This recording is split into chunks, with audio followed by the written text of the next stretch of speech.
So welcome to Abu Dhabi Finance Week. This is our second year of running, and this year promises to be even bigger than last year.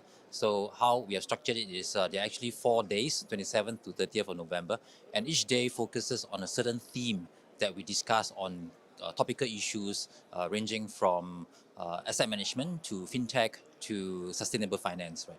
So this week we saw the opening by Ray Dalio, where he talks about some of the interesting developments and transition that we are seeing from the geopolitical perspective.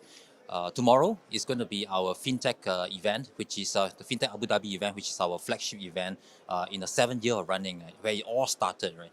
And for me, it's a topic that's very dear to me because I've been involved in a journey very early on in terms of transforming and supporting the fintech developments in this region, right? Today, fintech, I think, has progressed from where it was 8 years ago tremendously.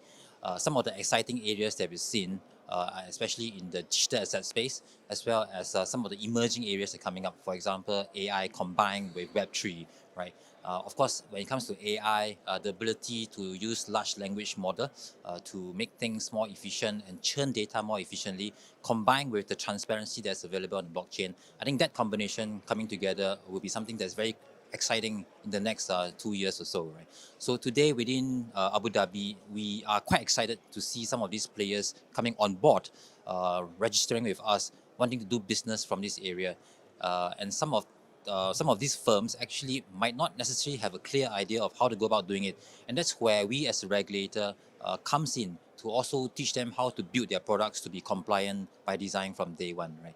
A lot of the conversation ranging from traditional fintechs like the payments, digital banking space to risk management, so on and so forth, to also the new cutting edge areas of real world asset tokenization, real estate, securities, and even collectibles, right? So I think it would be good for everyone to come and listen and see some of the thought leaders pushing the boundary of innovation. Today, when it comes to fintech, there is about 10 to 15%. So just to give you a scheme of things, there are about 200 financial institutions in ADGM, of which about 5,000 are non-financial services related. So the total population, about 5,000 over, of which 200 are financial services related. Within the 200 firms, about 20% would be fintech related, right? So it still promises huge growth areas, right? And indeed, from what we are seeing in interacting with the participants on the ground, it is indeed the case where we see firms like that coming to us from the US, from Asia Pac, traditionally from the UK and EU, right? But I think what's happening around the world, especially with the regulatory uncertainty that's happening in some of the American states, and some of the opportunities that's arising from this region, starting to see people diversify away from their traditional markets. So I think in the next 2 to 3 years, we'll continue to see very strong growth in this area.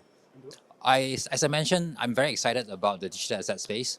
There are things called DeFi, decentralized finance, right, which could potentially transform the way financial services are traditionally delivered, right? So instead of going through various intermediaries, decentralized finance allows for the automation of the value chain end to end, bringing various players in different parts of the value chain and in a very automated fashion, right? So I think those possibilities in terms of eking out new efficiencies, new accessibility, new transparency, new transferability, those are areas which I'm very excited about.